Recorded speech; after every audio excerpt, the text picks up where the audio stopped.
Ja se danas nalazim na južnoj tabiji Novopazarske tvrđave i velika mi je čast što danas nećemo da pričamo samo o njenoj odbrambenoj funkciji, već u prvi plan stavljamo priču o Bezistanu i o Hendeku.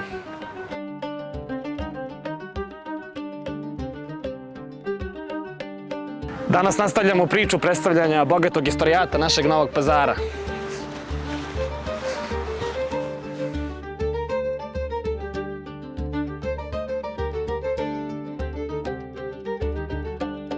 Ovo pored mene je južna tabija, jedan od centralnih delova tvrđave. Ona je izgrađena od masovnog kamena i poređenja radi ona je dosta niža od severne tabije, međutim zbog specifičnog terena i otvorenosti prema gradu ona je zahtevala artiljerijsku odbranu koja se na ovom mestu nalazila. Iza mene se nalazi Bezistan, nekadašnji poznati trgovački centar. On u prevodu sa arapsko-persijskog jezika znači zatvoreni trg ili zatvorena čaršija i upravo je to bila njegova funkcija. Trgovci su ovde prodavali različite tkanine, začine i rukotvorine i mene iskreno lično i južna tabija i Bezistan posjećaju na to koliko cijela Novopazarska tvrđava nije imala samo taj odbrambeni mehanizam, već je ona bila mesto kulture i turizma.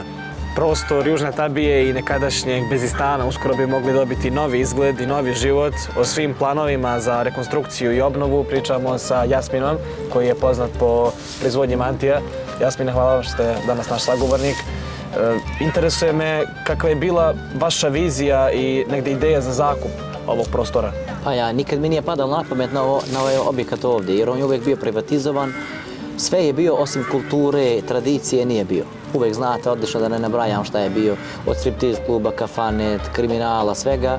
Nikad nije bilo nameni kako on treba, kako je značaju na turski naziv kao tržnica. Meni je to palo na pamet prije par godina i tu ideju su mi podržali Husein Memić i gradonačelnik Nihat Biševac zajedno sa predsjednikom. Izašli su mi u susret i vidjeli da je to dobra ideja i odlično znate da je Pazar najmlađi grad u Evropi, da je najposećeniji što se tiče turizma. Turista najviše dovodim ja u mojoj ulici što se tiče Staroj čaršiji, Rile, Ćevabđe, onda mi smo tu i odlično znamo komunikaciju sa njima i kad bilo ko da dođe sa strane, šta da obiđamo, šta da vidimo, mene sramota nema gdje da ga pošaljem. U nekom objektu da može sve da vidi. To je ideja bila za ovaj objekat. Uvijek je tu negde moderna kafa, nema ni ratluka, nema ni domaće kafe naše, što bi rekli turska kafa, ni dimije, ni sevdalinke, nigde. To u Pazaru ne postoji. Nekad je to bilo, ali sve se ruši, sad stare kuće se ruše, niču nove zgrade. To je moja ideja bila da napravim sve na jednom mestu. Da te dočeka žena u nošti našoj, da popiješ kafu, čaj. Znate odlično da imamo najljepši park u centru grada, posebno zadnjih nekoliko godina je rekonstruisan i tiše. Evo i sad kako možete da vidite, ima preko 100 dece ovdje tači, nemaju gdje da popiju kafu, nemaju gdje da popiju čaj i neke znamenitosti ostale. To je bila ideja da se napravi, prema tome dobar je objekat, dobro je sve. Ovo kao što znate, ovo je bespravno napravljeno, ovaj gore krov, 30 godina se koristio.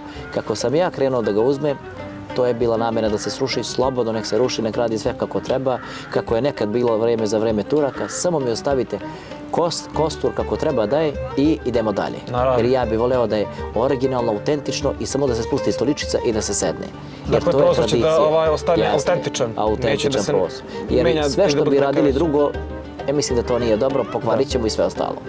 Naravno. Pa zaista bila bi šteta da se ovako divan predeo ne iskoristi na pravi način, pa s tim u vezi interesuje me koliko smatrate da bi konkretno ovaj prostor mogao da ima turistički potencijal nakon rekonstrukcije i da bude negde prva asocijacija kada se govori o Novom Pazaru, da negde ljudima i turistima padne na pamet baš Bezistan i južna tabija. Sa ovim objektom 100% garantujem da će da se otvori nova turistička atrakcija i destinacija. Tu dolazi vikend jer znate odlično da imamo mnogo omladine, mnogo dece, da smo najmlađi grad u Evropi, da imamo najviši naraštaj dece. To bi bila atrakcija ovde 100% i osjetili bi priču, da vam ne pričam sve detalje, neko stane malo za mene, vidjet ćete sami. Kao što znate i cigle, sve u kamenu, sve ostalo. Naravno. Treba pomoć od države, treba pomoć grada. Svi su izašli meni u susret, čak su mi stopirali kiriju da ne plaćam dok se arheologija ne završi. Međutim, Zavod za zaštitu spomenika je država u državi, oni ne kontaktiraju s nikim, misle kako treba, oni kako treba da rade i ja bih voleo da se što pre to realizuje i da krenemo mi sa radom. Ceo grad će da skoči, da se napravi lepo ovo nešto.